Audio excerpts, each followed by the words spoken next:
Fala medalhistas, sejam todos muito bem-vindos ao nosso terceiro dia de aula do Zero ao Ouro Missão Oba. Sejam todos muito bem-vindos, estamos novamente muito felizes, já estamos aí com quase 400 pessoas e antes de qualquer coisa, né, eu acredito que todo dia tá entrando várias pessoas novas, atualmente nós já temos 3.000 inscritos no evento, então antes de qualquer coisa deixa eu me apresentar novamente. Eu sou Henrique Duarte, o atual recordista da Mostra Brasileira de Foguetes, que é a maior competição de foguetes do Brasil. Ontem a gente falou bastante sobre ela. E aí, antes de qualquer coisa, eu já queria até falar, mandem aí no chat quem não assistiu a live de ontem. Tem alguém aí que não assistiu a live? Só pra gente saber, porque tem um desafio bem bacana pra vocês.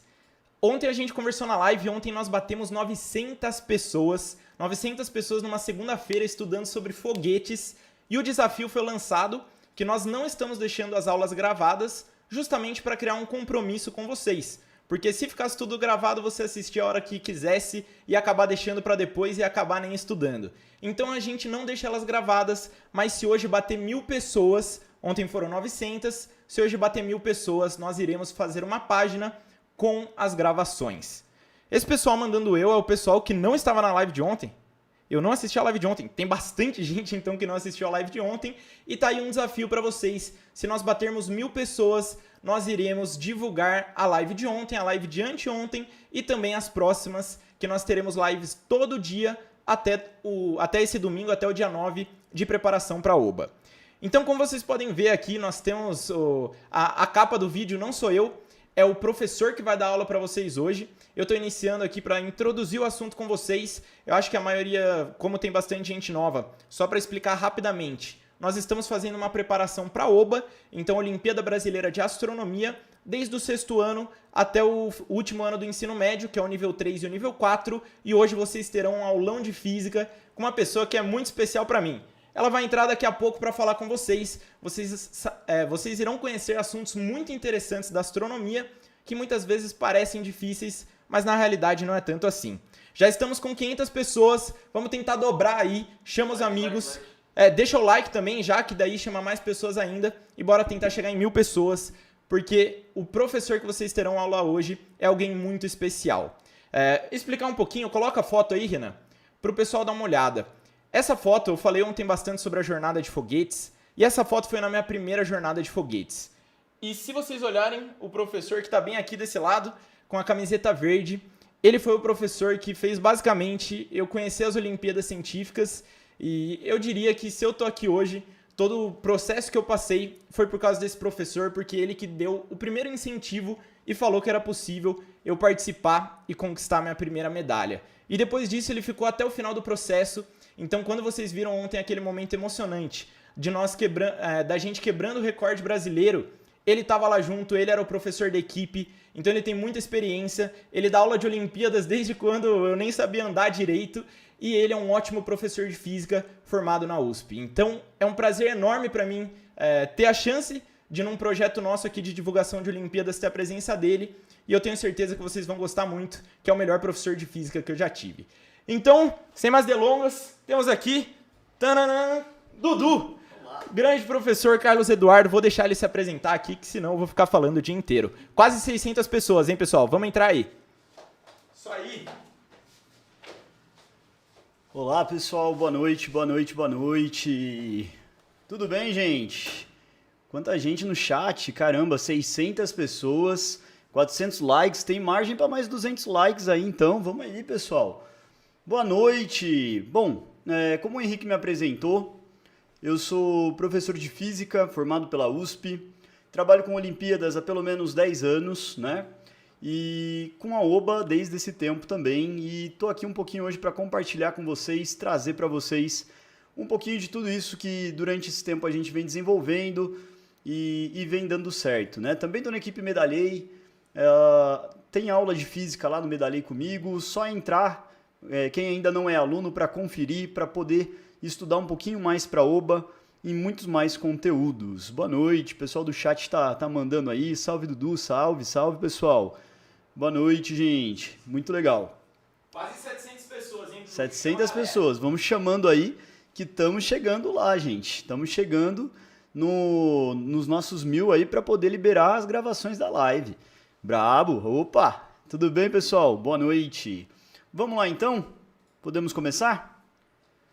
Já tá na tela aqui? Já. Tá Beleza, certinho. tudo certinho? Só vai. Vamos lá, então, pessoal. A gente vai começar a nossa aula de gravitação. Hoje a gente vai falar das 3 leis de Kepler. A gente vai falar da lei da gravitação universal, que são leis que só não são mais famosas que quem? A Lady Gaga. Enfim. Bom, gente, as 3 leis de Kepler... Eu adoro essa piada. Já vamos ver a reação no chat, o que vem com a Lady Gaga, né? Mas tudo bem. Bom, gente, as 3 leis de Kepler, para a gente poder começar, para a gente entender esse conteúdo que cai quase todo ano na OBA nível 4, também aparece de vez em quando na OBA nível 3 e em diversos momentos aí a gente vê essa lei sendo cobrada, assim como a lei da gravitação universal. Bom, gente, então, para a gente poder começar, vamos começar pela primeira, né? Afinal, a primeira é a primeira. Então, deixa eu só clicar aqui que eu acho que... Pronto, agora vai. Primeira lei de Kepler, pessoal, é chamada lei das órbitas, tudo bem? Primeiro, quem foi Kepler? Só para vocês terem uma ideia, conhecerem um pouquinho mais do Kepler. O Kepler ele foi um matemático, tá? Que trabalhava num observatório onde um outro astrônomo chamado Tycho Brahe tinha compilado um monte de observações. E ele, juntando essas observações, começou a fazer alguns cálculos, começou a reparar alguns padrões, começou a observar o que ele conseguia ver de comum com todos os movimentos dos planetas, movimento das estrelas, e ele elaborou 3 leis que explicam o movimento dos planetas, tá? Bom, vamos lá, pessoal. Primeira lei é a lei das órbitas. A lei das órbitas diz o seguinte: todos os planetas se movem em torno do Sol em órbitas elípticas. Pessoal, o que é uma elipse? O que é uma elipse? É um círculo achatado, como esse que vocês... Opa, tô riscando a mais aqui. Como esse que vocês estão vendo aqui, tá? Isso é uma elipse, ok? É um círculo achatado. Então, Kepler falou que todos os planetas se movem em torno do Sol em uma órbita elíptica com o Sol em um dos focos. E o que tem no outro foco? Já caiu na OBA, né? Já caiu na OBA. O que tem no outro foco? Pessoal, presta atenção. É uma coisa muito importante que tem no outro foco e é nada, tá? Não tem nada no outro foco mesmo. Não tem absolutamente nada. O outro foco ele é vazio. Então, em um dos focos está o Sol, no outro foco não tem nada, tá bom? Gente, só que o Kepler, ele fez essa lei. Essa lei está correta, só que tem um detalhezinho. O Kepler foi um cara muito sortudo, muito sortudo. Por que ele foi um cara sortudo? Vamos dar uma olhadinha aqui na excentricidade das órbitas dos planetas. O que é excentricidade, pessoal? Excentricidade é uma medida do achatamento. Então dá uma olhadinha. O planeta que tem a maior excentricidade é Mercúrio, com 0,2, tá? 0,20 aqui. Depois a gente tem aqui, ó, Vênus 0,7, a Terra 0,2, Marte a Terra Vênus é 0,07, né? A Terra 0,02, Marte 0,09, Júpiter 0,05, assim como Saturno, assim como Urano, e Netuno quase nada, 0,009. Gente, vamos dar uma olhadinha no que isso significa em desenho. Como que são essas órbitas desenhadas para a gente ter uma noção do porquê que Kepler foi sortudo ao falar que todos os planetas circulam em torno do Sol com uma órbita elíptica. Dá uma olhadinha nas órbitas aqui. Pessoal, repara que no nosso desenho do slide anterior, a gente tinha uma órbita achatada mais ou menos assim, né? Com 0,9.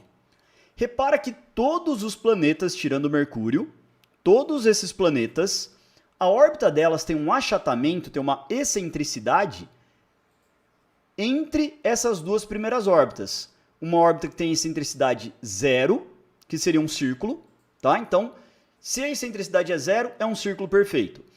E 0,1. Repare que aqui, pessoal, seria o 10, né? 0,10, tá vendo?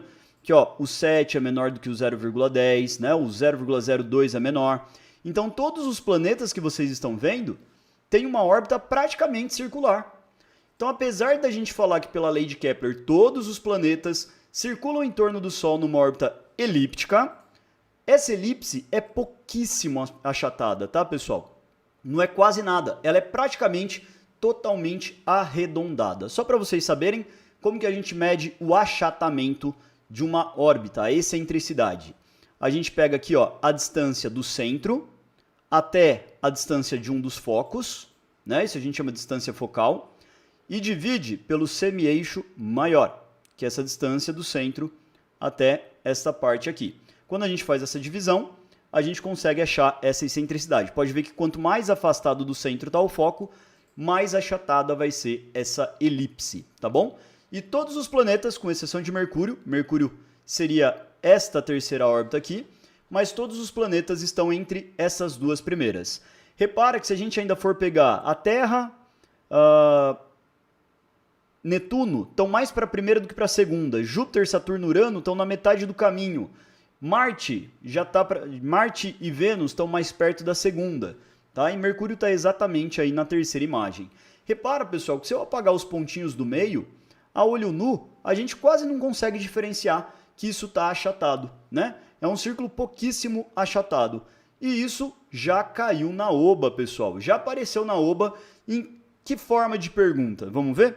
Ô, Dudu, 820 pessoas já. 820 pessoas, estamos chegando lá daqui a pouquinho. Gente, não é possível que vocês não tenham mais 180 amigos aí, né? Não é possível. Se cada um mandar para 180 amigos e um deles aceitar o convite, pô, ajuda aí, né, gente? Vamos ter as gravações disponíveis para todo mundo, né? Manda aí para os seus 180 melhores amigos que logo a gente vai ter aí batendo os nossas 1000 visualizações. E também senta o botão aí no like, que a gente também tem uma margenzinha aí para subir esse número de likes que está desproporcional ainda. Vamos lá, pessoal. Então, gente, dá uma olhadinha aqui, ó. Essa questão caiu na oba, ok? E tem a ver com a primeira lei de Kepler, isso que a gente acabou de falar. Só que, né, apesar de ter a primeira lei, muita gente lembrar da elipse, tem que tomar cuidado. Né? Justamente por isso que eu acabei de falar que todos os planetas, a órbita é praticamente circular. Você sabe que a Terra gira ao redor do Sol numa órbita elíptica? Então ele me falou a primeira lei de Kepler aí, disfarçada. Chamamos esse movimento de translação. Para dar uma volta completa ao redor do Sol, a Terra leva aproximadamente 365,26 dias. Né? Esse 0,26 é o que faz com que o ano bissexto apareça a cada 4 anos. Né? Esse tempo chamamos de ano sideral. E ele é medido em relação às estrelas supostas fixas no infinito.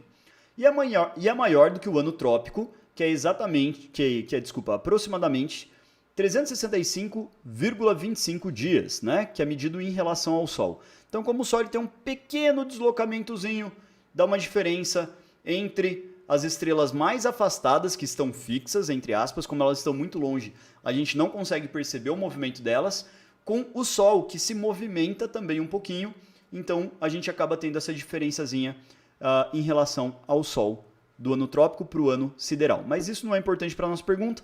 Vamos para a pergunta da primeira lei que a gente realmente falou. Né? Faça um X na figura abaixo, que melhor representa a órbita da Terra ao redor do Sol. Não há efeito de perspectiva, isso é, você está olhando tudo de cima. Né? O que ele quis dizer é que ao invés da gente estar olhando tipo de lado, meio inclinado, não tem perspectiva. É como se a gente estivesse olhando de cima numa mesa e a Terra estivesse girando em torno do Sol nessa mesa, tá? Então, ele quer saber exatamente o formato da órbita em torno do Sol. Tudo bem? Pessoal, como a gente viu, a mais próxima é a mais redonda possível, porque não dá para diferenciar a olho nu a órbita da Terra de um círculo, tá? Não dá, pessoal. Então, o que for mais circular possível é essa que você vai marcar num exercício como esse. Tudo bem? Pode cair no nível 3? Pode. Pode cair no nível 4? Pode. Tudo bem, pessoal? Nível 2 apareceria uma questão como essa também, sem problema nenhum. Então, fiquem espertos, porque é uma questão que muita gente aprende errado em alguns livros de ciências aí, que acaba mostrando muita órbita achatada sem explicar para o pessoal que é só uma maneira de perceber aquilo, de entender um conceito, mas que na realidade ela é praticamente circular. Tudo bem, pessoal? Beleza? Primeira lei tranquila? Não tem muito mais para a gente falar dela, então a gente vai para a segunda lei, beleza? O chat aqui tá bombando, estamos chegando aí 850 pessoas, passando já de 850. Vamos lá, pessoal, estamos chegando nos mil pessoas que a gente precisa aí para ter a live disponibilizada para vocês aí depois da gravação. Vamos lá, pessoal. E tem um material também com exercícios. Importante. O pessoal que se inscreveu, né? E tem um material e se inscreveu, entrou no grupo do WhatsApp, tem um material dessa aula, tá? Com exercícios, alguns que eu estou resolvendo com vocês, alguns que vão ficar para vocês treinarem. São alguns exercícios para vocês praticarem um pouquinho mais as leis de Kepler, um pouquinho mais de gravitação. Então, vamos lá, pessoal. Para quem não se inscreveu ainda, é só o primeiro link da descrição. Primeiro link na descrição, se alguém não se inscreveu. Renan tá lembrando aqui, tá? Só dá uma olhadinha aqui embaixo. Clica, se inscreve, entra no grupo do WhatsApp. São vários grupos já que foram criados aí. Está disponível lá para vocês o material dessa aula, tá? Material com exercícios, material para vocês praticarem, material de conteúdo e qualidade excelente aí do material Medalhei, ok? Também tem link na descrição pro curso? Tem link na... Não, tá sem então, depois a gente divulga certinho. Ok, então beleza. Então depois, com o tempo aí, vai ser divulgado ao longo da semana direitinho. Vamos para a segunda lei de Kepler então. Segunda lei de Kepler, a lei das áreas, pessoal. O que diz a lei das áreas? O segmento de reta. Eu não sei o que é um segmento de reta e eu ainda não aprendi geometria. Pessoal, um segmento de reta é um pedacinho de uma reta. Ele tem começo e ele tem fim, tá? Uma reta seria infinita, não tem começo nem fim. Uma semirreta tem começo, mas não tem fim, ok? E um segmento, ele tem começo e tem fim. Então, o segmento de reta que une o centro de um planeta. Então, imagina que eu tenho um planetinha aqui, ó. Eu tenho um planetinha aqui. Eu vou pegar do centro dele e vou montar um segmento que liga até o centro do Sol, ok? Então, vai ser uma linha que une os dois centros aqui. Minha linha ficou um pouquinho torta, mas vocês entenderam aí. O segmento de reta que une do centro do planeta ao Sol varre áreas iguais em intervalos de tempos iguais. Então imagina, pessoal, que daqui até aqui o planeta levou aproximadamente 10 dias. Se eu pegar um tempo igual, né? Se eu pegar um intervalo de tempo igual, outro ΔT aqui de 10 dias, por exemplo, ele vai percorrer, esse segmento vai varrer aqui, ó, uma área igual a essa área, tá? Se esse tempo também for igual, vai varrer uma área igual. Pessoal, para quem já estudou áreas de triângulos, né, na escola, vocês sabem que a área de um triângulo, isso daqui são aproximadamente triângulos, não são triângulos exatamente porque a base está arredondada, mas só para a gente entender a proporção, vamos aproximar para triângulo. Como que eu calculo a área de um triângulo? A área de um triângulo, eu vou pegar lá a base, multiplicar pela altura e eu vou dividir por 2. Então, a área de um triângulo, ela é base vezes a altura do triângulo, dividido por 2. Repara, pessoal, que aqui eu tenho uma base maior, porque a minha altura ela é pequenininha.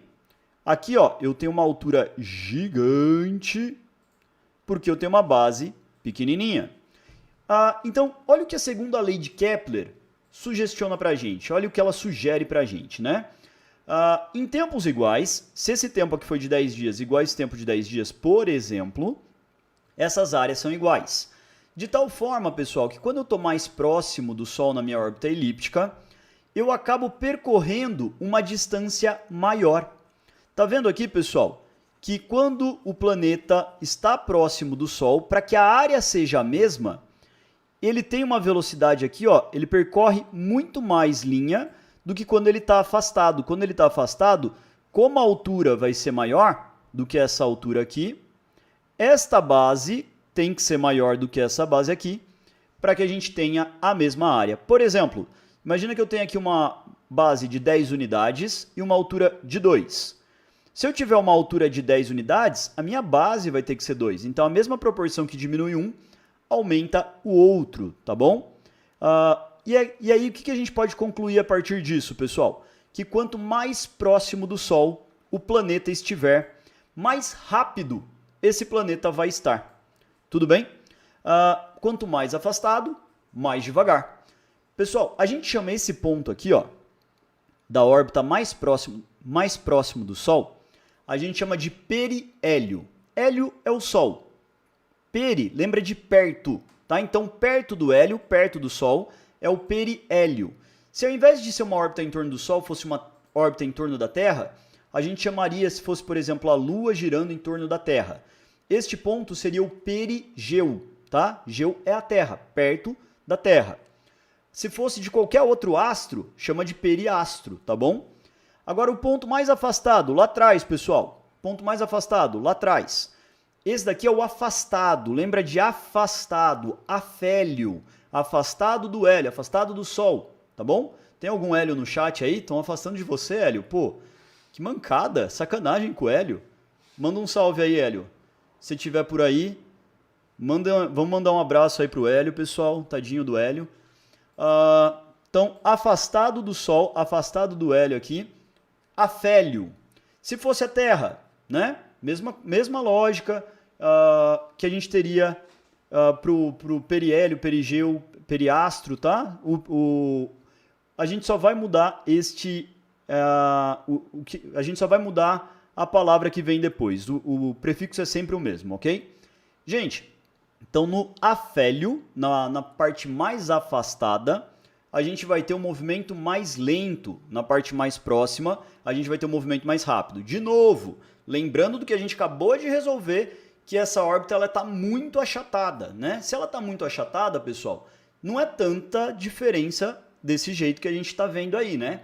Na verdade, é só um pouquinho de diferença de velocidade no caso da Terra, mas se você pega Mercúrio, que tem um achatamento maior, se você pega um cometa, que tem um achatamento maior, a gente vai ter essa diferença de velocidade um pouquinho mais evidente.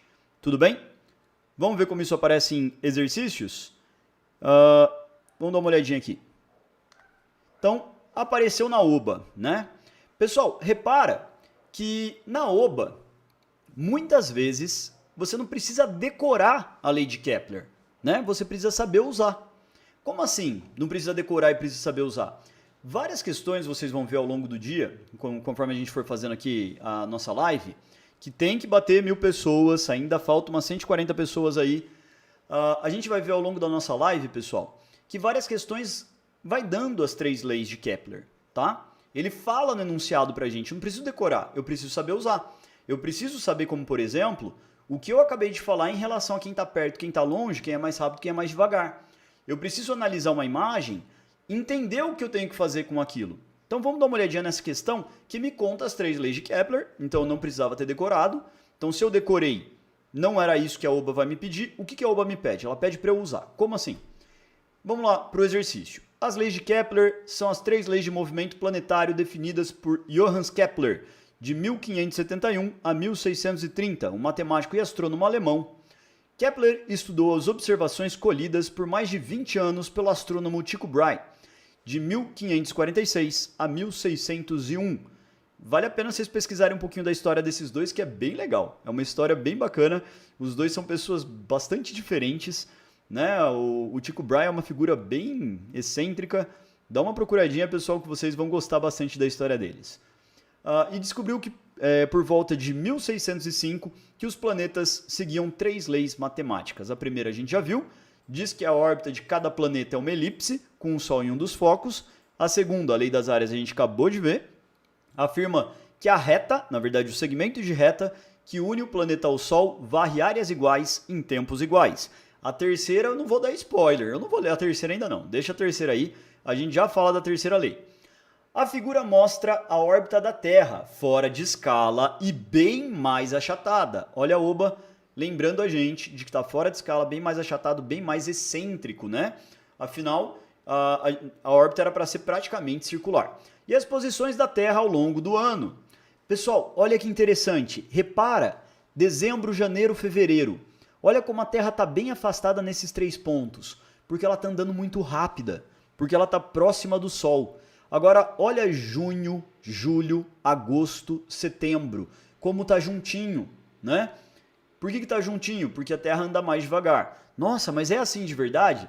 Pessoal, seria assim se a Terra tivesse esse achatamento, se a órbita da Terra tivesse esse achatamento conforme ela gira em torno do Sol. Tudo bem? Mas, na verdade, é um pouquinho mais bem distribuído, é um pouquinho mais simétrico do que isso. Aí é só para efeitos da gente avaliar este fenômeno que a gente está olhando, tá? Então, escreva C de certo ou E de errado na frente de cada afirmação. Então, primeira afirmação. Entre março e abril, a velocidade orbital da Terra é maior do que entre maio e junho. Pessoal, entre março e abril seria daqui para cá. Entre março e abril, ele falou que essa velocidade é maior do que entre maio e junho. Repara, gente, que março e abril está mais perto do Sol. Quanto mais perto do Sol, maior a velocidade. Um salve para o Thiago Tavares. Falou que é meu fã aqui. De março a abril, eu estou mais próximo do Sol. Agora, de maio para junho, eu estou um pouquinho mais afastado. Enfim, pessoal, isso vai fazer com que em março tenha velocidade maior, sim. Então, a gente vai lá e escreve C de certo. E se eu escrever verdadeiro? Gente, escreve C de certo e de errado, que é o que está pedindo, tá? Muita gente acaba aí perdida escrevendo verdadeiro e falso, marcando um xizinho. Lê o que a questão está pedindo para vocês, tá, gente? Várias vezes eu já vi gente perdendo pontinho aqui na oba por não ler o que era para fazer. Estamos chegando lá, ó. Estamos chegando em 900 daqui a pouco. Tá faltando um pouquinho de força aí de compartilhamento. Ó o Luca Roveda aí. Tudo bom, Luca? Salve! Gente, então, vamos lá. Continuando aqui. Em fevereiro, a velocidade orbital da Terra está aumentando. Será que em fevereiro a velocidade orbital da Terra está aumentando? Como que eu avalio se a velocidade está aumentando ou está diminuindo? Gente, presta atenção. Se a minha velocidade vai ficando cada vez maior ao longo do ano, no próximo mês, minha velocidade está aumentando.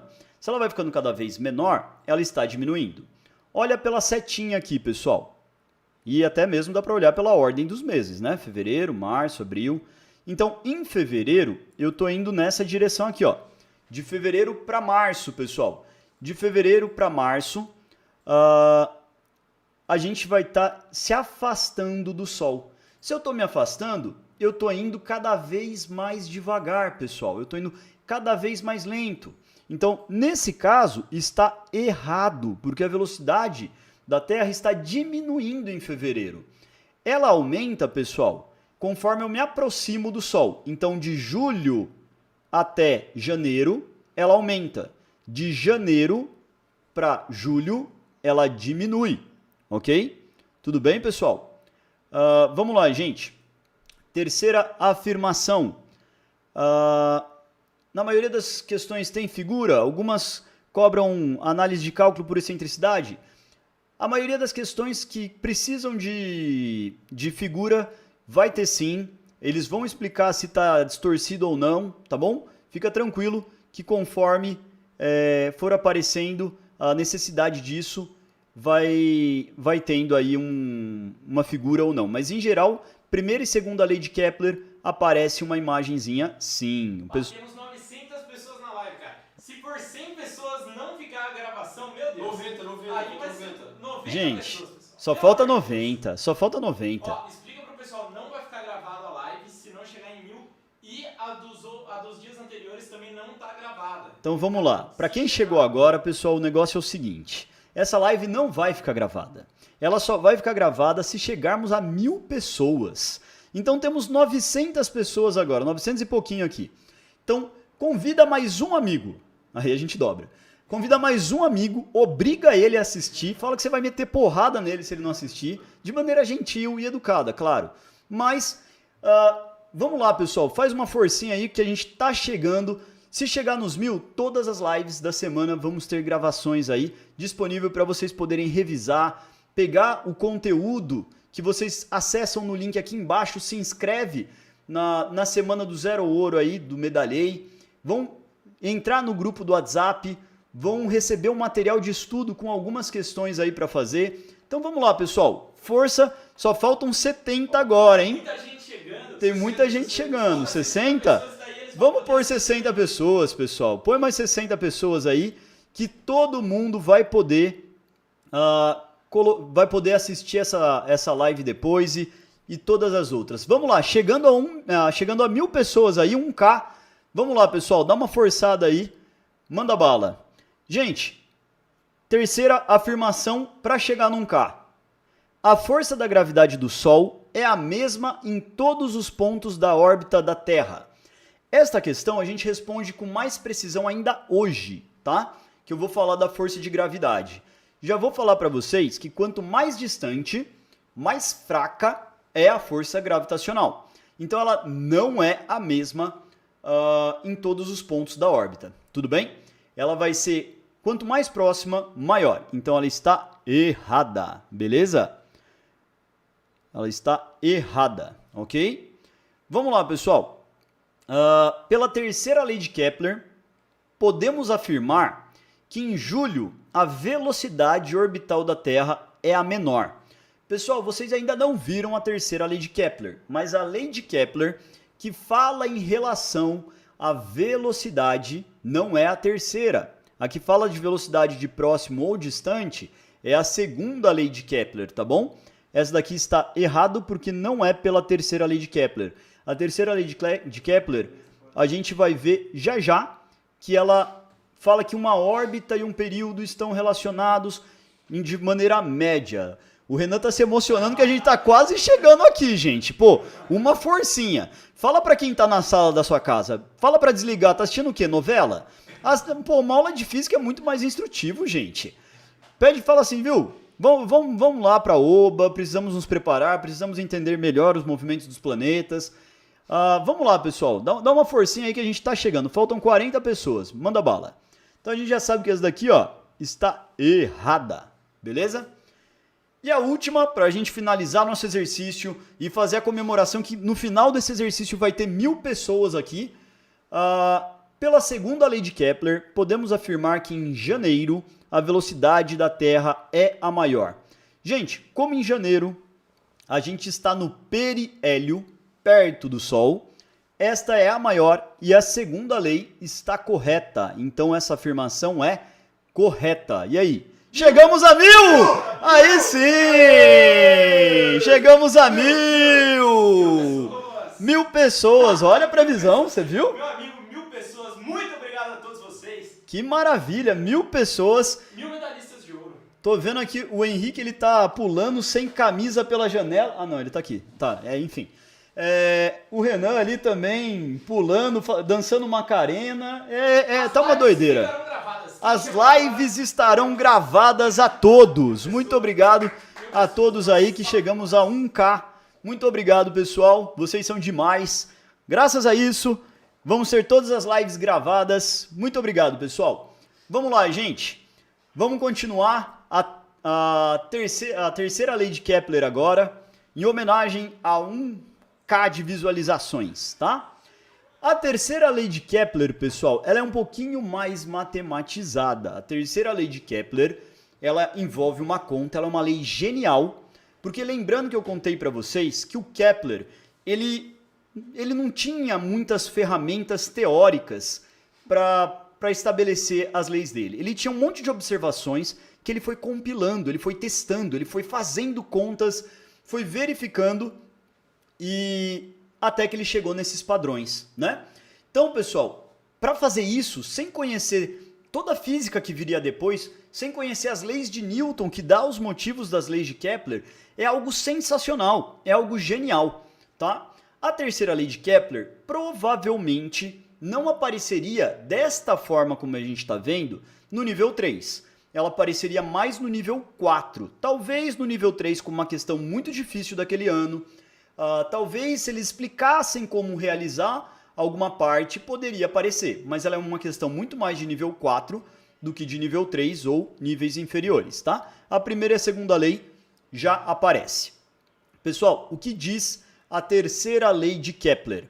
Ela fala que o quadrado do período de translação de um planeta ao redor do Sol é diretamente proporcional ao cubo do raio médio de suas órbitas. Meu Deus do céu, o que isso significa? Gente, calma lá, vamos explicar por partes, tá? Já diria o Jack Stripador, vamos por partes. Então, seguinte, quadrado do período de translação. O que significa período de translação, né? Gente, período de translação. Translação é o movimento da Terra em torno do Sol ou de qualquer planeta em torno do Sol. Então, o período de translação da Terra é um ano. São 365 dias e 0,25, né? No ano trópico, 0,26 no astronômico, né? Então, pessoal, o período de translação é o tempo que leva para o planeta dar uma volta em torno do Sol. Se você pegar esse número e elevar ele ao quadrado, ele vai ser diretamente proporcional. Você vai multiplicar o número e você vai achar o raio médio da sua órbita. O que é o raio médio? Como a gente viu, pessoal, os planetas eles giram em torno do Sol não em círculos, e sim em elipses. Se eu pegar a distância média do Sol até a Terra, como se fosse aproximar para um círculo, a gente teria um raio médio. Tá? Então, este raio, pessoal, ele é a distância do Sol até o planeta, beleza? Este é o raio médio. Então, o quadrado do período é igual ao raio médio elevado ao cubo. Quem não sabe o que é o quadrado?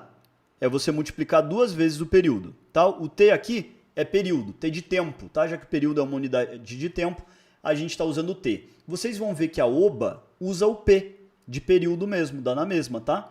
Eles chamam de P ao quadrado. Então, P ao quadrado, ou T ao quadrado, é T vezes T, e P ao quadrado é P vezes P. Isso vai ser igual a um valor constante, que depois a gente vai ver o que tem a ver esse valor aqui, vezes o raio médio, tá? Ao cubo. Ou seja, seria essa constante vezes o raio médio, 3 vezes multiplicado. Raio médio, raio médio, raio médio. Por isso do cubo. Tá bom?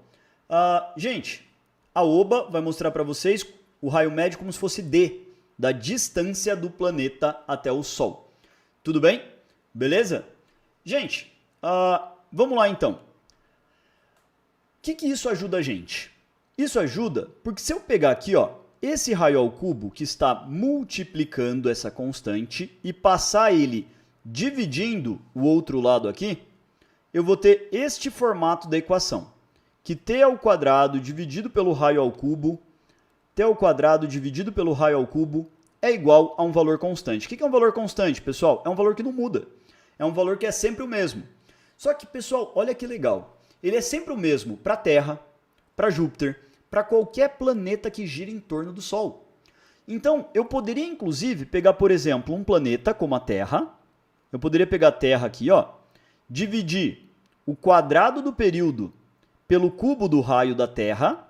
Tá? Então, aqui é o período da Terra, raio da Terra, elevado ao quadrado, elevado ao cubo. E eu poderia comparar com outro planeta. Eu poderia comparar com Júpiter, eu poderia comparar com Saturno, com Netuno, com Mercúrio, com qualquer planeta que eu quiser.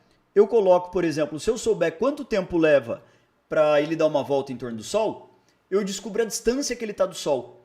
Se eu puder, pessoal, se eu souber a distância, eu calculo o tempo. Então, eu tendo uma informação, eu calculo a outra, comparando com as informações que a gente tem da Terra. Então, para isso, pessoal, outra coisa importante. Geralmente, a gente vai trabalhar o período em anos terrestres. O que é um ano terrestre? 365 dias. A gente trabalha em anos terrestres de tal forma que a gente consegue pegar aqui e fazer 1 elevado ao quadrado. Tá? 1 ano elevado ao quadrado. E aqui embaixo, a gente trabalha com uma unidade astronômica. O que é uma UA? Unidade astronômica. É exatamente a distância da Terra até o Sol. Ela tem essa definição. Uma unidade astronômica é a distância da Terra até o Sol. Então, se eu elevar aqui ao cubo, né, esse 1, eu vou ter que esse A aqui, ele é 1 ano ao quadrado, ano terrestre, tá, pessoal? Ano terrestre ao quadrado, dividido por unidade astronômica ao cubo, tá? Esse é o valor que a gente mais usa para essa constante. E aí se eu tiver, por exemplo, a distância de Júpiter, a distância de Saturno em unidades astronômicas, eu descubro quantos anos terrestres leva para a gente ter aí a distância calculada, tudo bem? A gente calcula quanto tempo se a gente tiver essa distância. O Zemir falou que é melhor live. Obrigado, Zemir. Às vezes eu esqueço da live, pessoal. Não estou acostumado ainda a fazer lives, mas desculpa aí quem eu acabei passando. Mas valeu, pessoal. Até a gente teve uma doação de R$1 que vai para você. Nossa, obrigado. Obrigado, João Rodrigo. Deixou R$1 mais rico. Muito obrigado. Eu acabei perdendo de quem que era a pergunta, mas era uma pergunta muito boa. Perguntando aí se o raio médio ele pode ser calculado como a média aritmética entre a distância do Sol ao afélio e da distância do Sol ao periélio. Perfeito, Ricardo Oliveira. Ricardo Oliveira, perfeito raciocínio, pode sim, tá bom? Dá certo sim, beleza? Isso é possível de se fazer, tá bom? Vamos lá, gente. Então, vamos para uma questão de terceira lei de Kepler. Olha lá, de novo, pessoal, olha o que eu falei para vocês, gente. Olha o que eu falei para vocês. Não precisa decorar as 3 leis, né? Na maioria dos casos, o exercício vai lá e dá pra gente. É óbvio que se você decorar, é muito melhor. Ganhei R$2 a mais aqui, ó. Beleza, de nada, que beleza. Obrigado, João Rodrigo. Eu, em menos de um agradecimento, eu dobrei o meu patrimônio de lives da minha história até hoje, gente. Da minha história. Eu tô emocionado. Nossa senhora, se continuar assim, multiplicando por 2, logo em 10 doações eu vou ter R$1.024. O cara é muito bom. Olha só, né?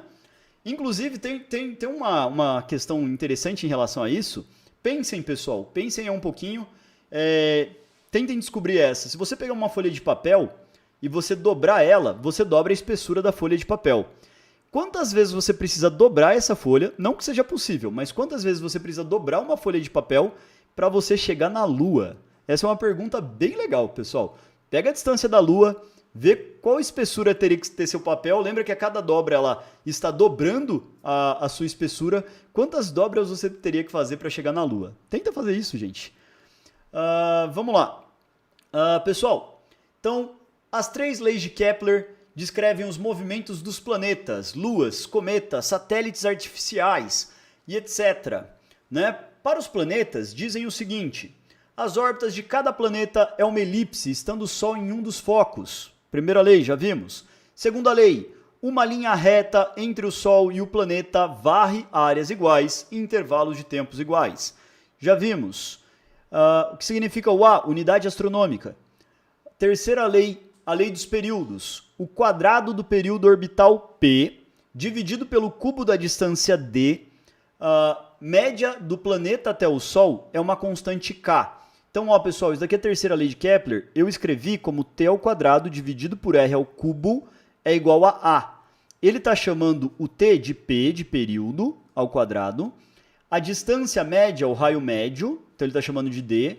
E a minha constante que eu chamei de A, ele chamou de K. Pessoal, o pessoal tá mandando bem ali, ó. 42 vezes Arthur Santos. Deve ter procurado no Google. Não é possível, fez tão rápido assim. Muito bem, gente.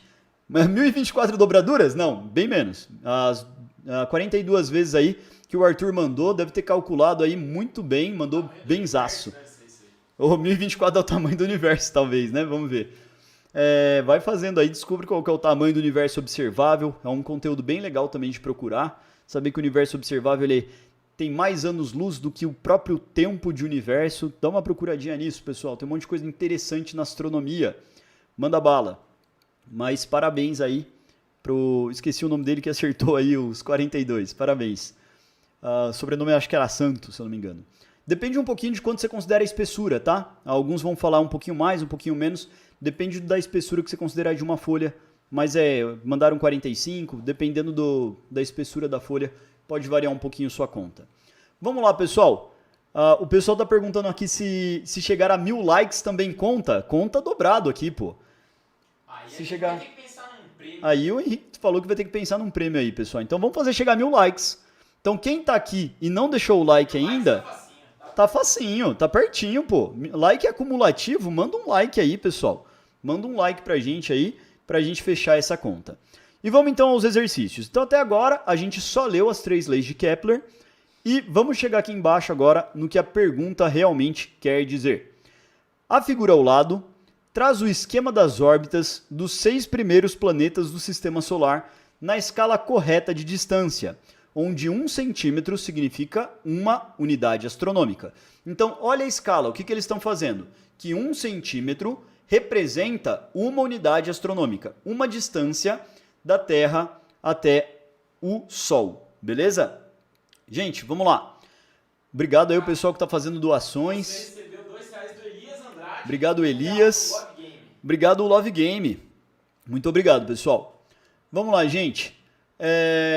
Note que a constante K é a mesma para todos os astros que orbitam o Sol. Né? Então, essa constante, obviamente, pessoal, ela é constante. Ela não muda. O próprio nome dela diz isso, né?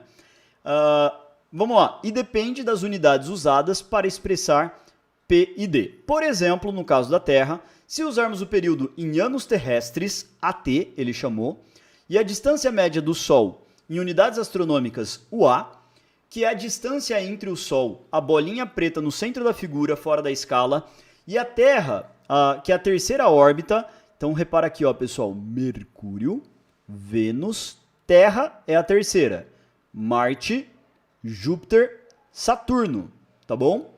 Beleza? Então, as órbitas, esses círculozinhos são as órbitas, o pontinho central é o Sol, beleza?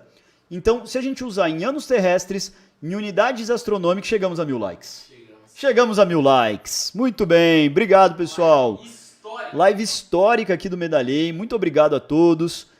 Muito obrigado mesmo, pessoal. Valeu, gente. Vamos lá, o Henrique falou que vai pensar num prêmio, hein? Cobra ele depois aí, pô. Que isso. Gente, então se eu usar em anos terrestres e unidades astronômicas, a gente vai ter, como eu falei para vocês no slide anterior, um ano terrestre ao quadrado por unidade astronômica ao cubo. Dito isso, marque com um X a opção que traz o período P aproximado de Júpiter em anos terrestres, sendo que a distância média de Júpiter ao Sol em unidades astronômicas está na figura. Pessoal, sua primeira tarefa nessa questão é identificar a órbita de Júpiter, porque repara que a questão ela não te deu de graça quem é Júpiter nessa história.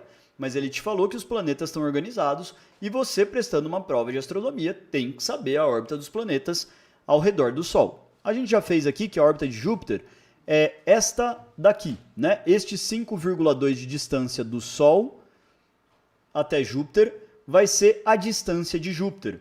Pessoal, a gente já viu que P elevado ao quadrado dividido por D elevado ao cubo vai dar uma constante, que se eu usar o D em unidades astronômicas, o P em anos terrestres, eu posso usar essa constante igual a 1. E é isso que a gente vai fazer. Eu quero saber quanto tempo leva para Júpiter dar uma volta em torno do Sol. Eu quero saber quem é o P, tá bom? Então, P elevado ao quadrado, a distância de Júpiter é 5,2 elevado ao cubo. Isso vai ser igual a 1, tá bom? Pessoal, a gente vai ter que fazer aqui o 5,2 ao cubo.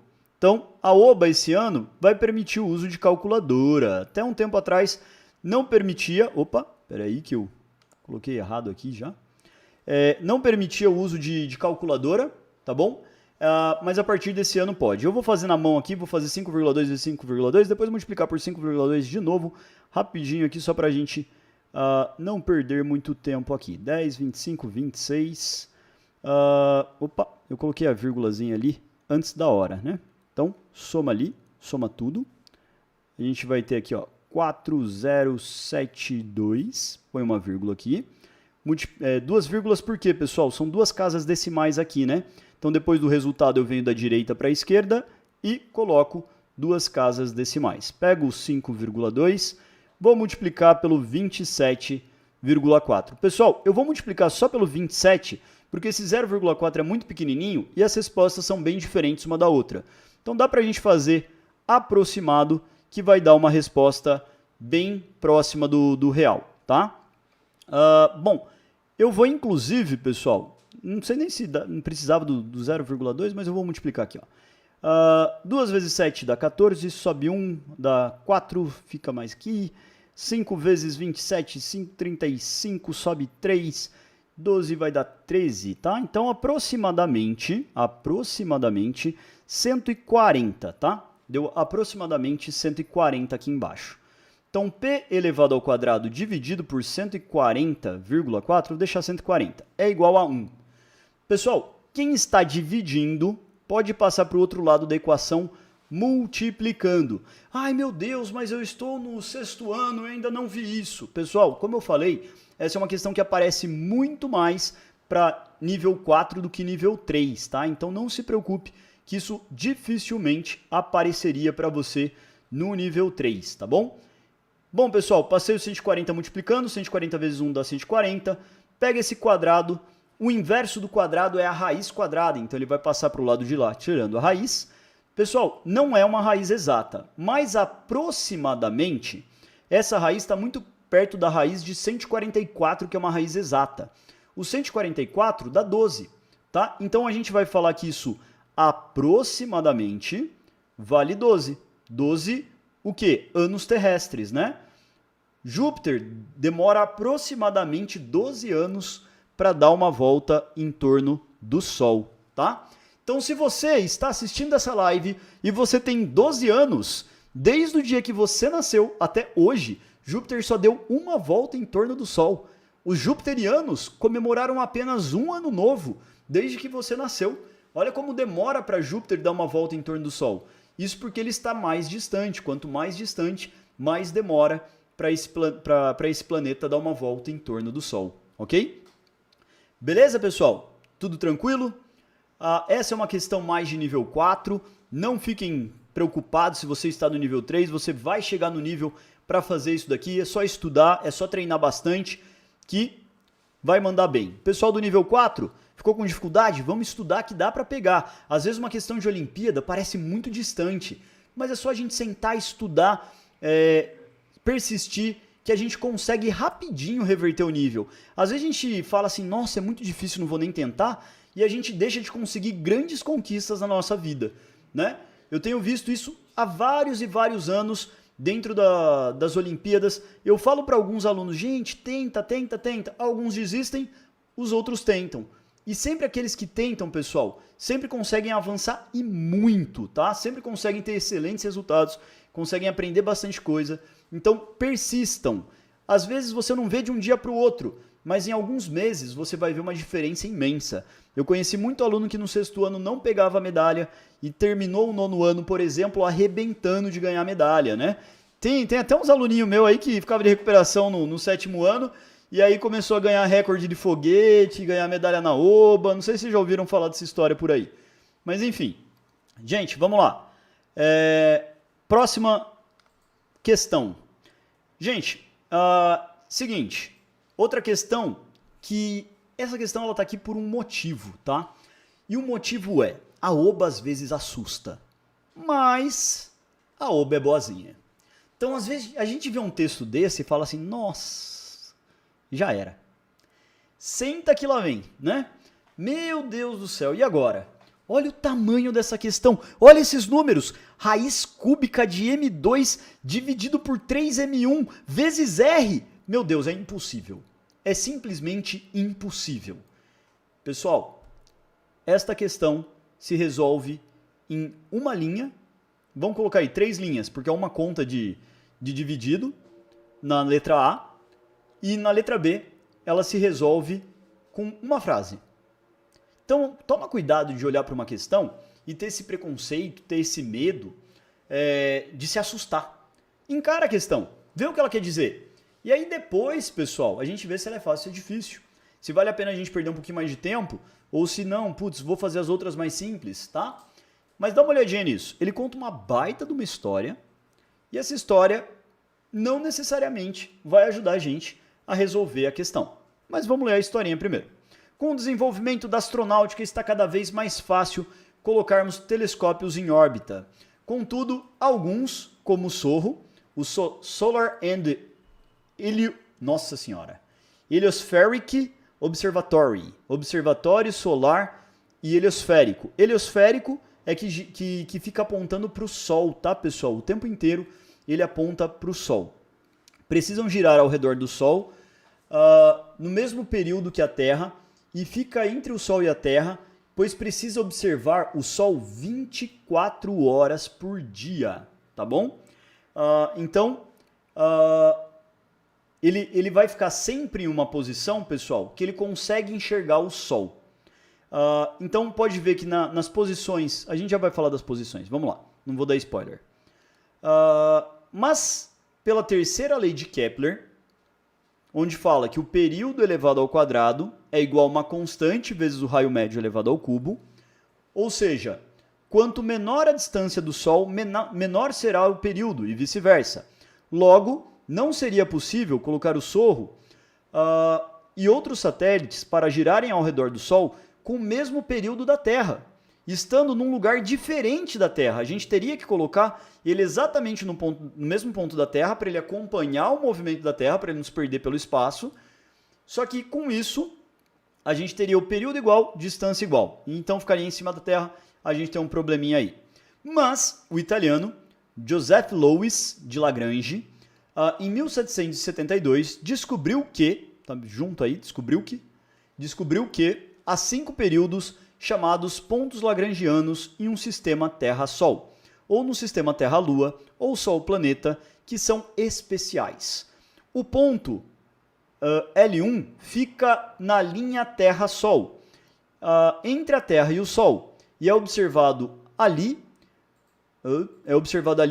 colocando... Opa, pera só um pouquinho, eu me perdi um pouquinho aqui na leitura. Vamos voltar. Entre a Terra e o Sol, então no ponto L1 fica na linha entre o Terra e o Sol, em um observatório ali colocado, move-se com o mesmo período da Terra. Então se colocar o observatório aqui, em L1, ele se moveria sim no mesmo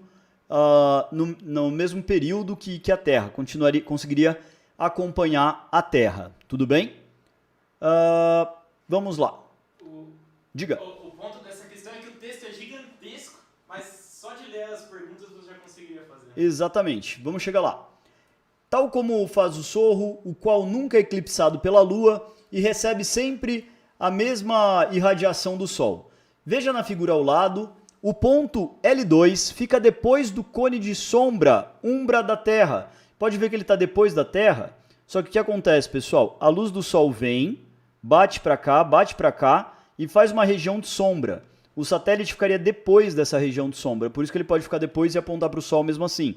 Como o Sol é maior do que a Terra, seria possível de se observar. Os pontos L4 e L5 ficam sobre a órbita da Terra e são localizados por um triângulo equilátero com aresta igual. Gente, baita textão. Confuso, difícil, cheio de conceitos. Dá uma olhadinha na letra A.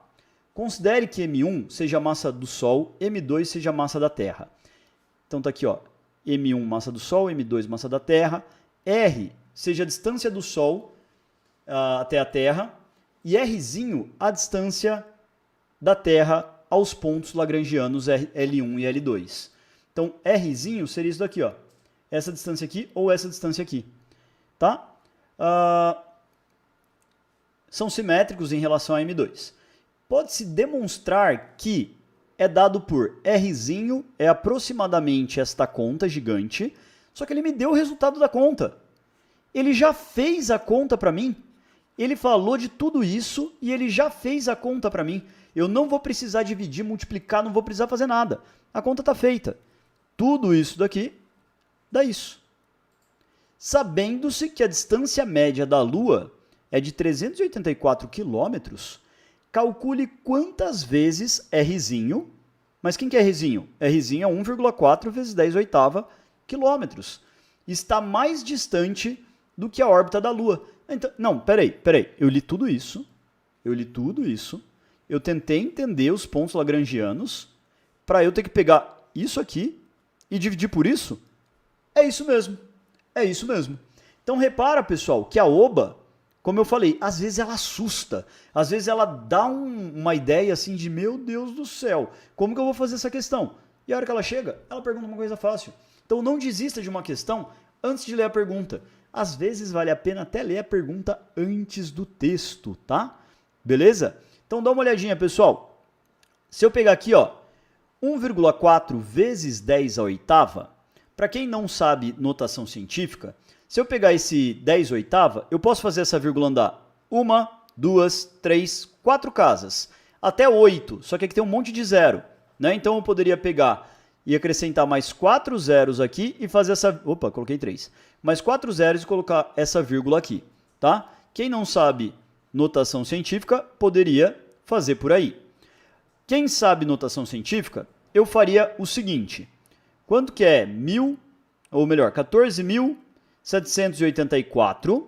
Então eu vou pegar essa vírgula e vou andar 4 casas, porque a oba não colocaria tantos números aqui por acaso, né? Só que ainda sobrou do 10 oitava, como eu andei só 4 casas, ficou 10 a quarta ainda, tá bom? E eu vou dividir por 384, vezes 10 a terceira. Como eu vou dividir por 10 a terceira, eu vou acrescentar um zero aqui em cima, tá? E aí eu faço de cima virar 10 a terceira também, de tal forma que eu consigo cortar o 10 a terceira com 10 a terceira quando eu dividir, tá bom?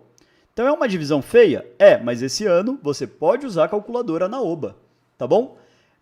Gente, para a gente não perder muito tempo, eu fiz essa continha antes, vai dar 3,85, tá bom? 3,85, tem que ver se não é 38, deixa eu só ver aqui, peraí, só um pouquinho que eu não sei, agora eu vou ter que fazer, porque eu não sei se considerei a notação científica. Eu posso fazer aqui. Você faz a calculadora pra gente aí, por favor, Henrique? 1,47840. Ah, tá, você vai fazer, tá, elevado à oitava, 10 oitava.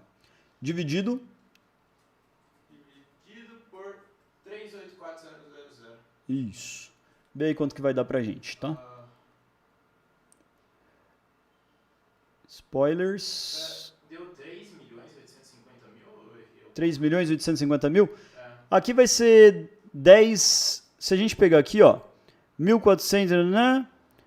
É pra dar 3 quando eu pegar esta parte aqui. Toda. Quanto que deu? Faz de novo pra gente, ó. 1,4784 vezes 10 elevado à oitava. 1,4784 vezes 10 oitava. 385. 385, aí sim. Isso mesmo. Beleza. O que é esse 385? Ou seja, a distância Rzinho, que o satélite está, ela é 385 vezes maior do que a distância que a Lua está do Sol, tá bom? 385 vezes maior. Dá para fazer a continha aqui na mão, mas né, vai demorar bastante para a gente não ficar... Você não pode usar a calculadora e a gente ia perder um pouquinho mais de tempo aqui na live. Então, vamos lá, pessoal. Olha a letra B. A letra B, ela é teórica. A letra B, ela é teórica. O pessoal já mandou no chat aqui, antes de eu ver. Boa, pessoal. Isso aí, certinho. Responde minha pergunta. Eu não vi sua pergunta, Túlio Moraes. Qual é a pergunta do Túlio Moraes? Você conseguir caçar aí, Renan? Eu não achei a pergunta dele. A gente não tá achando, pessoal. Vamos tentar. Manda aí que assim que descobrir, a gente responde sua pergunta, tá bom? Quem é? Quem é eu? Quem sou eu? O Fabrício está perguntando. Eu sou o Dudu, professor de física, no Medalhei. Estamos aqui para falar hoje de gravitação.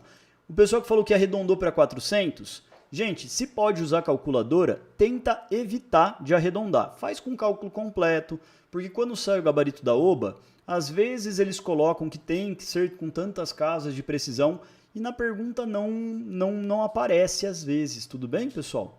Beleza? É a dos meses. Túlio, eu não vi a sua pergunta. Ele falou que é a dos meses. Eu não sei sobre o que é. Sofia Guiar, um salve. Como que escreve Afélio? Afeligeu e etc. Afélio tá certinho. O gel é gel, tá? É gel de terra. A live vai ficar salva até quando? A gente vai definir ainda. A live vai... Até mais ou menos um dia 12, assim, vai ficar salva. A gente vai definir certinho. Pelo menos até dia 12 live salva, tá bom, pessoal? Então, Fica aí para vocês pelo menos até dia 12 mais ou menos. Dá uma olhadinha na letra B, pessoal. Já volto para o chat. Conforme explicado, as vantagens dos pontos L1, L2 e L3 é que mesmo estando a diferentes distâncias da Terra ao Sol, ainda assim os satélites ali colocados teriam o mesmo período de translação da Terra ao redor do Sol. Isso é, 365,25 dias. Qual seria o período de translação dos satélites colocados nos pontos lagrangianos L4 e L5? A resposta só vale com uma justificativa. Pessoal, ele falou que os pontos lagrangianos, todos eles, são pontos que vão ter o mesmo período de translação da Terra. Tudo bem? Então, como eles vão acompanhar a Terra ao longo de todo o movimento de translação, eles vão ter exatamente o mesmo período que a Terra. Então, você teria que responder 365,25, né? Como ele te falou aqui no enunciado, que é o período de translação da Terra. E aí você responde exatamente isso, justificando que conforme no texto, né, os pontos lagrangianos vão ter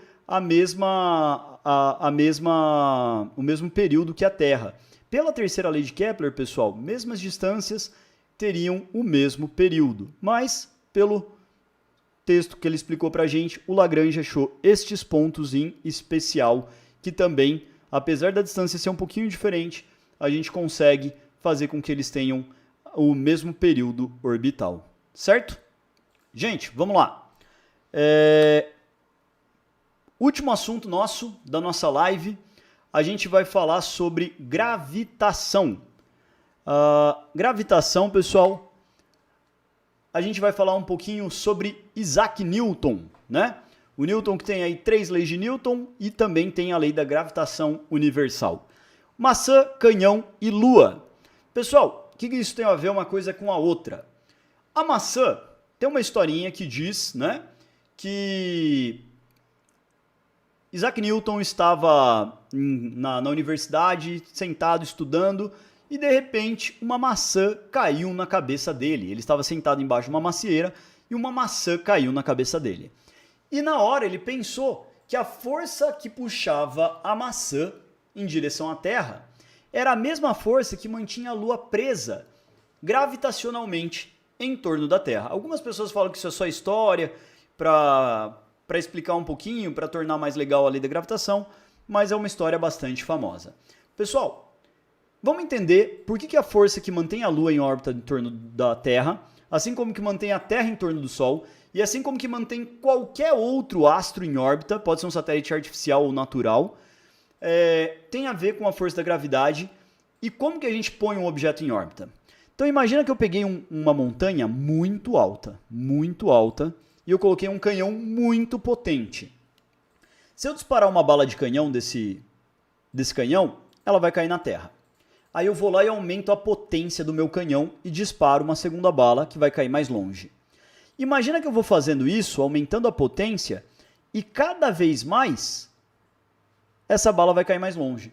Vai chegar uma potência tão forte que essa bala vai ser disparada, a gravidade vai começar a puxar ela para a Terra, mas a gravidade nunca consegue colocar ela de volta na Terra.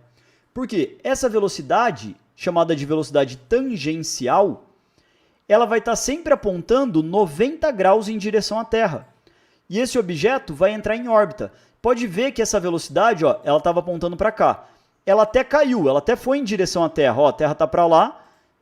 A velocidade ela mudou de direção em relação à Terra. Ó, ela está indo em direção à Terra, mas está vindo para cá. Ela vai vir em direção à Terra, está vindo para cá. Se eu fizer isso continuamente, eu vou fazer um círculo inteiro em torno da Terra. O objeto entrou em órbita em torno da Terra. Tudo bem? Então, o que faz um objeto cair na Terra, como uma maçã, e o que faz um objeto orbitar a Terra, como a Lua? Depende da velocidade que ele tinha durante a formação, ou que ele tinha durante a passagem, ou que tem a velocidade de acordo com o que o ser humano dá. Então, se o ser humano pega um foguete, coloca numa base de lançamento, lança esse foguete, coloca com uma alta velocidade um satélite em torno da Terra, com uma velocidade lateral, não vai dar tempo do satélite cair na Terra. Então imagina que em vez de uma bala de canhão fosse um satélite lançado nessa direção. ele vai caindo, né? Ele vai sempre apontando em direção à Terra, só que, como a Terra está sempre no centro, ele vai fazendo esse movimento orbital, né? A gravidade, pessoal, para Newton, são massas que atraem massa, tudo bem? A massa da Terra atrai a massa dos objetos.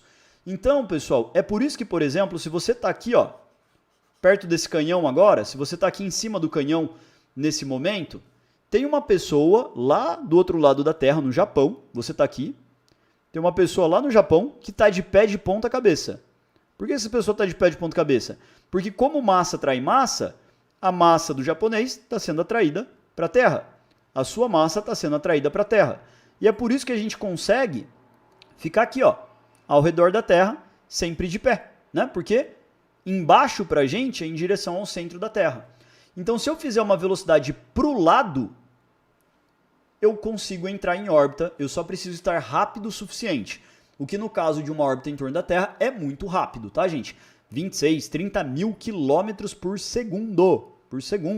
É muita velocidade, tá? Agora, se eu estiver parado, a gravidade me puxa, eu caio.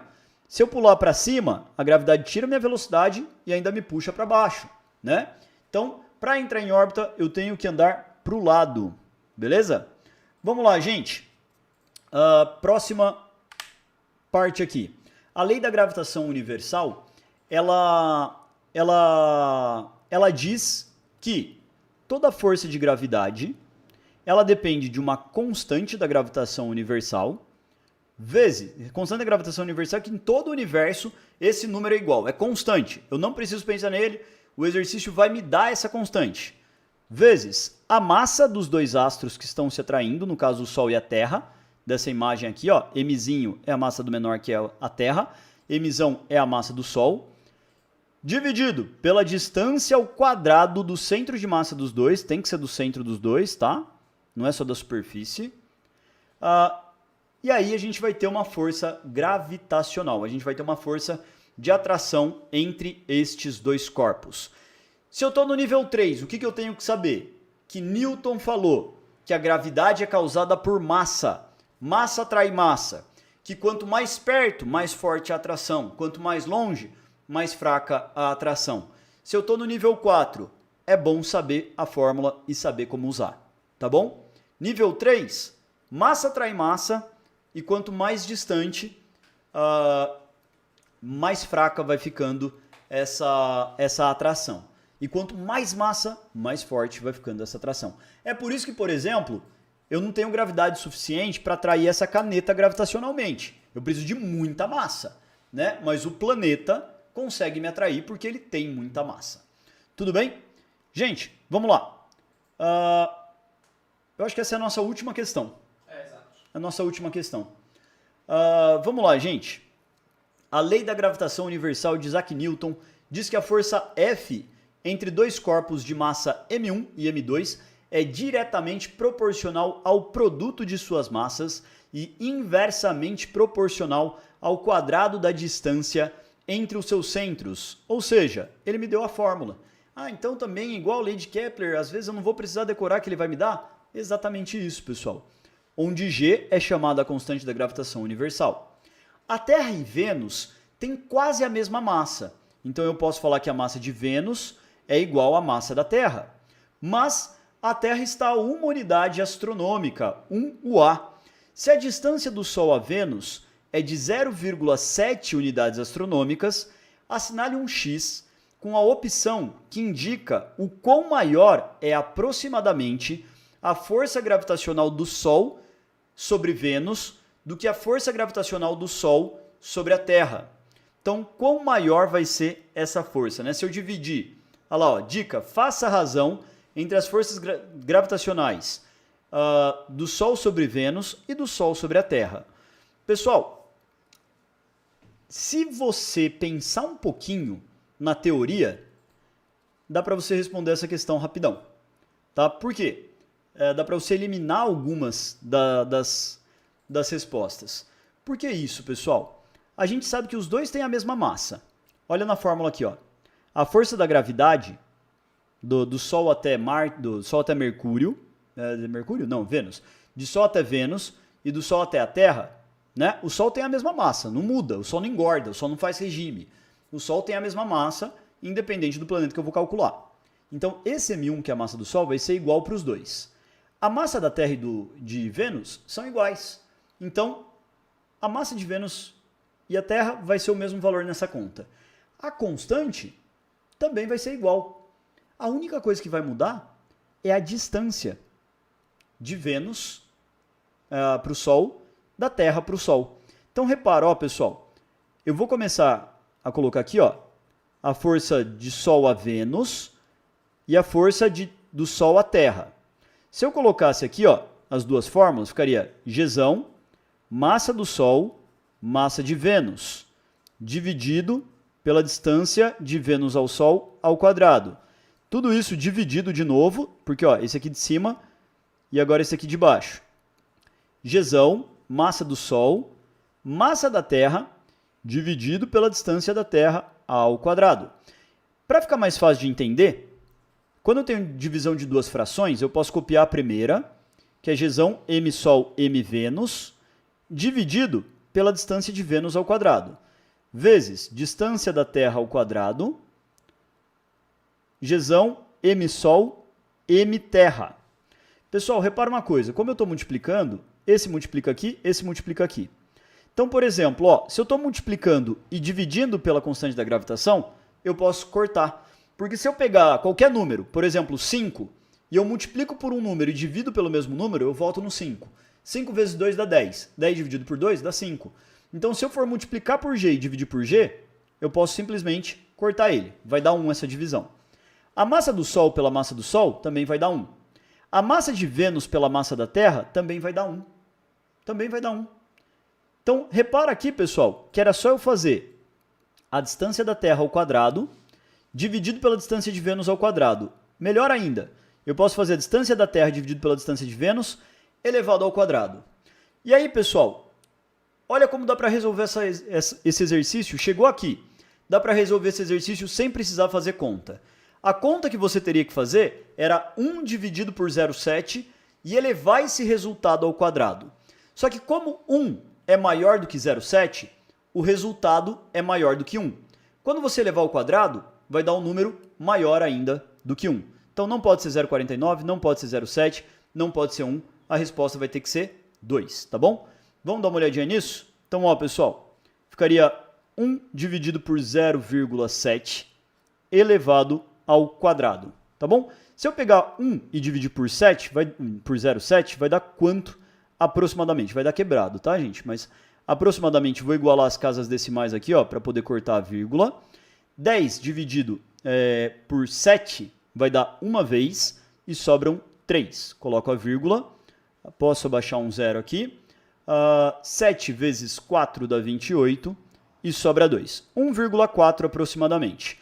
Pessoal, 1,4 ao quadrado dá quase 2, tá? 1,4 ao quadrado dá aproximadamente 2, como a gente já tinha previsto. Mas dava para chegar nesse 2 só de pensar que já que o 1 é maior que o 0,7, quando eu dividir 1 por 0,7 vai dar um número maior do que 1, e se eu elevar ao quadrado vai dar um número maior ainda. Não podia ser o 0,49, não podia ser o 0,7 e não podia nem mesmo ser o 1. Tudo bem, pessoal? Bom, e aí? A gente... Tem pergunta do Túlio ali, ó. Pergunta do Túlio. A pergunta do Túlio. Se abril tivesse a mesma velocidade de setembro, adiantaria muito o ano? Vamos lá. Se abril tivesse a mesma velocidade de setembro, adiantaria muito o ano. Ele está falando da segunda lei de Kepler. Deixa eu voltar ela aqui. Eita, eu fiz caca aqui. Eu cliquei em lugar errado aqui. Espera aí. Vamos lá. Vamos voltar aqui para o exercício. O Túlio será respondido. Abril e... Quais eram os 2 meses? Abril e setembro. Abril e setembro. Ele falou que se abril e setembro tivessem a mesma velocidade, adiantaria muito o ano. Não sei se você está falando do tempo passar mais rápido, né? Já que abril está mais próximo do que setembro, né? Mas é verdade. Se a gente tivesse em setembro a mesma velocidade que em abril, que está mais próximo, de fato, o ano ia durar menos do que 365 dias, tudo bem? Realmente, a gente teria um ano um pouquinho mais curto, né? Beleza? O Antônio, na verdade não é Antônio, é Anônimo.